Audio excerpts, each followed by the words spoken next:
İngiliz yazar Matt Haig, bizi ölümle yaşam arasındaki o gizemli eşikte, sonsuz kitaplı büyülü bir kütüphanenin ışığında gerçekle buluşturur.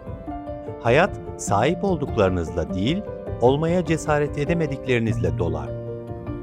Gece Yarısı Kütüphanesi, görünürde fantastik bir kurgu gibi başlar ama birkaç sayfa geçmeden fark edersiniz ki bu roman aslında sizinle doğrudan konuşmaktadır. Pişmanlıklar, kaçırılan fırsatlar, keşke diye başlayan cümleler ve en önemlisi hayatın tam ortasında kaybolup gitmenin ne anlama geldiği üzerine yazılmış, naif değil, dürüst ve sarsıcı, yer yer çok kişisel bir romandır bu. Bugün Nora ile birlikte o kütüphanenin rafları arasında yürüyeceğiz. Seçilmemiş hayatların içine gireceğiz. Olimpiyat şampiyonu Nora'yı, buzul araştırmacısı Nora'yı, rock yıldızı Nora'yı göreceğiz. Ve her hayatın içinde bizi hem şaşırtacak hem derinden düşündürecek bir şey bulacağız. Gece Yarısı Kütüphanesi, hayatından memnun olmayan, başka türlü de olabilirdi diyen ve belki de şu an çok yorgun hisseden herkese yazılmış dürüst bir mektuptur sevgili dostlar.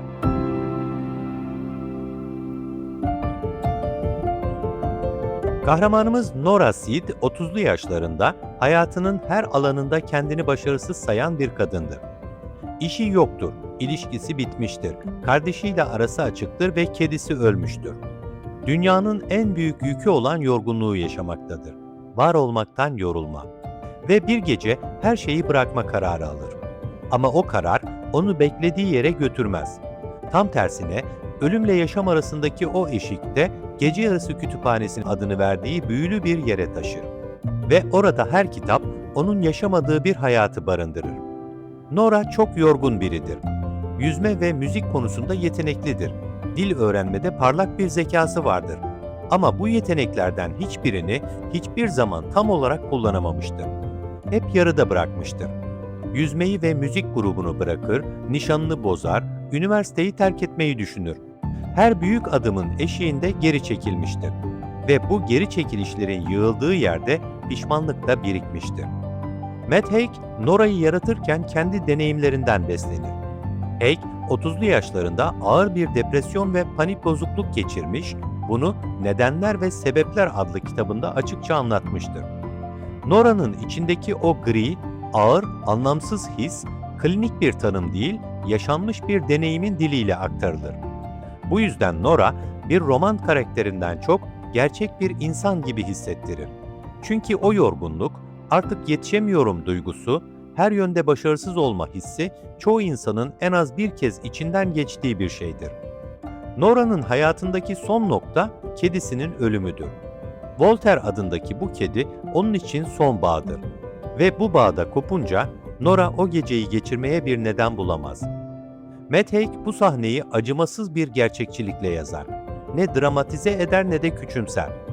Nora'nın hissettiği şey zayıflık değildir. Bir insanın taşıyabileceğinin artık sınırına gelmiş olmasıdır.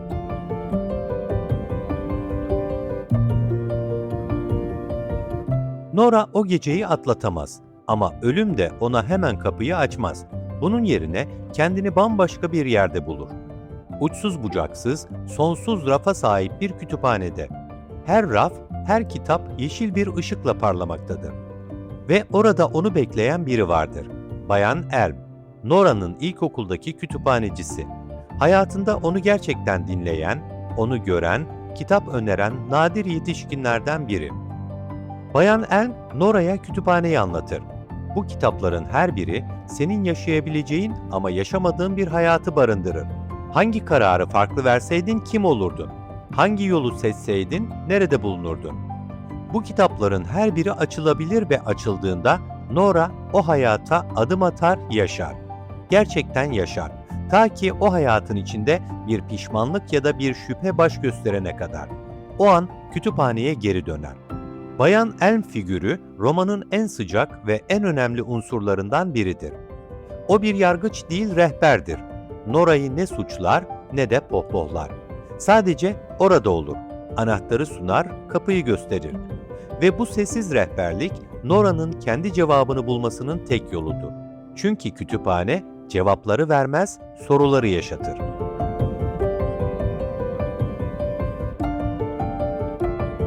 Kütüphanede özel bir kitap daha vardır. Pişmanlık kitabı. Bu kitap, Nora'nın yıllar boyunca kendini yargıladığı her anı, her keşkeyi, her pişmanlığı barındırır. Kitap oldukça ağırdır. Çünkü Nora kendini affetmeyi hiç öğrenememiştir. Olimpiyat yüzmesini bıraktığı için, kardeşiyle barışmadığı için, nişanını bozduğu için, annesinin ölümünde yanında olmadığı için, hepsi orada siyah mürekkeple yazılmış ve silinemez halde beklemektedir. Pişmanlık kitabının bu ağırlığı romanın en önemli metaforlarından biridir sevgili dostlar.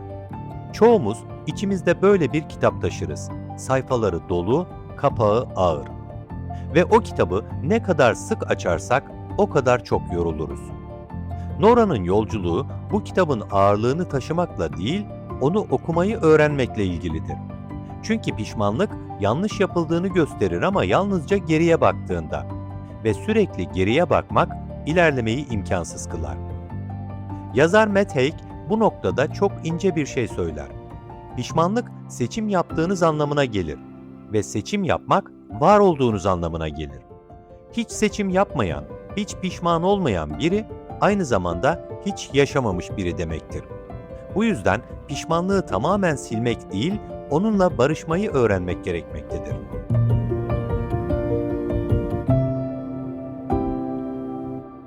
Nora, kütüphanede pek çok hayata adım atar. Her biri o keşke dediği bir kararın öteki tarafıdır. Yüzmeye devam etseydi ne olurdu? Olimpiyat şampiyonu olur ama yalnızlık, baskı ve anlamsızlık peşinden gelebilirdi. Kardeşiyle müzik grubunu sürdürseydi ne olurdu? Rock sahnesine çıkar ama o hayatında kendi yorgunlukları, kendi kırılma noktaları olurdu. İzlanda'ya taşınsaydı, buzulları araştırır ama orada da eksikler olabilirdi. Bu hayatların her biri romanın en zeki ve en rahatsız edici dersini verir. Hiçbir hayat mükemmel değildir. Her seçim bir şeyi kazandırır ve bir şeyi götürür. Nora'nın hayal ettiği o doğru hayat gerçekte var olmaz. Çünkü her hayat kendi içinde hem güzelliği hem sıkıntıyı barındırır. Sorun doğru hayatı bulmak değil, içinde bulunduğun hayatta neyin değerli olduğunu görmektir. Nora her yeni hayata girdiğinde bir şey arar ama ne aradığını tam olarak bilmez. Belki mutluluk, belki huzur, belki sadece nefes alabilecek kadar alan. Ve her hayattan döndüğünde biraz daha bilgili ama yorulmuş döner. Ta ki bir hayatta beklenmedik bir anda içinde bir kıvılcım parlayana kadar.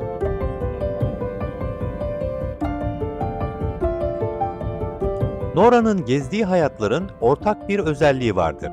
Hepsinde bazı bağlar eksiktir. Bir hayatta kardeşiyle ilişkisi iyidir ama başka bir şey yok olmuştur. Başka bir hayatta sevilmektedir ama kendini kaybetmiştir. Matt Haig bu gezintilerde şunu gösterir. İnsanı hayata bağlayan şey, başarılar ya da ünvanlar değil, gerçek, derin, karşılıklı bağlardır. Nora, her yaşanmamış hayatta tam olarak mutlu olamamasının nedenini ararken, aslında kendi hayatında nelerin değerli olduğunu keşfeder. Kardeşi Joe, eski nişanlısı Dan, okul arkadaşı Izzy, bu insanlar Nora'nın hayatında hep var olmuştur ama Nora onları görememiştir, değersiz saymıştır. Çünkü büyük hayallerin ışığında küçük görünmüşlerdir.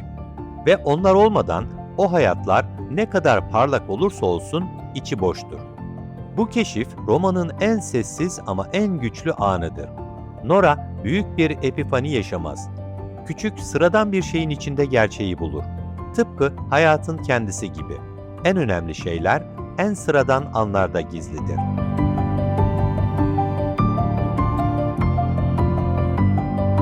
Kütüphane, Nora'nın hayata dönme ya da dönmeme kararını beklemektedir. Ama bu bekleme sonsuz değildir. Kütüphane giderek kararsız, giderek istikrarsız hale gelmektedir. Raflar sallanmaya başlar, kitaplar düşer, yeşil ışık titremeye başlar. Çünkü kütüphane, ölümle yaşam arasındaki bir araftır ve Nora ne tam ölmüştür ne de tam yaşamaktadır. Bu belirsizlik kütüphaneyi de sarsmaktadır. Ve Nora o çöküşün ortasında yaşamak istediğini fark eder. Bu karar büyük ve dramatik bir anda gelmez. Tam da o çöküşün içinde her şey sallanırken, kütüphane yıkılırken gelir. Nora kendi sesini duyar. Korkuyla değil, hayretle. Ve o ses şunu söyler: "Geri dön, henüz bitmedi." Bu an romanın duygusal zirvesidir sevgili dostlar. Ama Matt Haig bunu abartmadan anlatır. Nora sadece kararını verir ve bu kararın sadeliği onu çok daha güçlü kılar. Yaşamak büyük bir kahramanlık değildir. Küçük, kişisel, sessiz bir seçimdir. Ve bu seçimi yapmak bazen insan ömrünün en cesur eylemidir.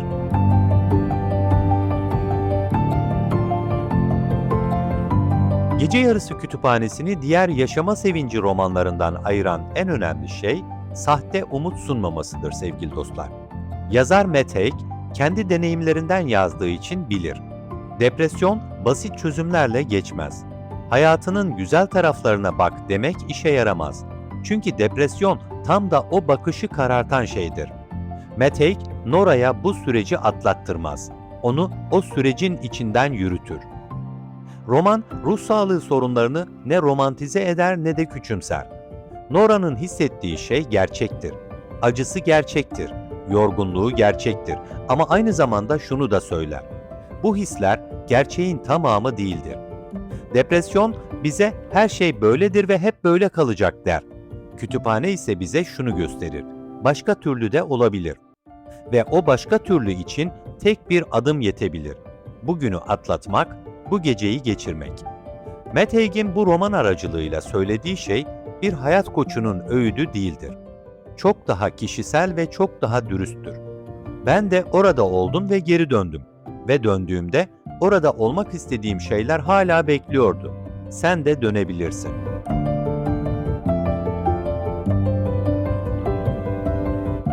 Gece Yarısı Kütüphanesi neden bu kadar geniş bir okuyucu kitlesine ulaşır? Çünkü Nora'nın sorusu evrenseldir.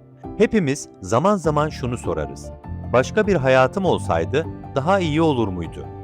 O kararı verseydim, o ilişkiyi sürdürseydim, o işi kabul etseydim. Matt Haig bize şunu söyler: belki evet, belki hayır. Ama o hayatı bilmen mümkün değil. Tek bildiğin şey şu an elinde olanlar. Yazar Haig romanın sonunda şunu söyler: hayat seçtiğin hayattır, seçmediğin değil. Ve o seçilmiş hayat ne kadar sıradan, ne kadar eksik, ne kadar yorucu görünürse görünsün, içinde bulunduğun tek gerçek şeydir. Onu yaşamak için başka bir versiyona gerek yok. Nora Sid gibi kendi versiyonunla yeterlisin.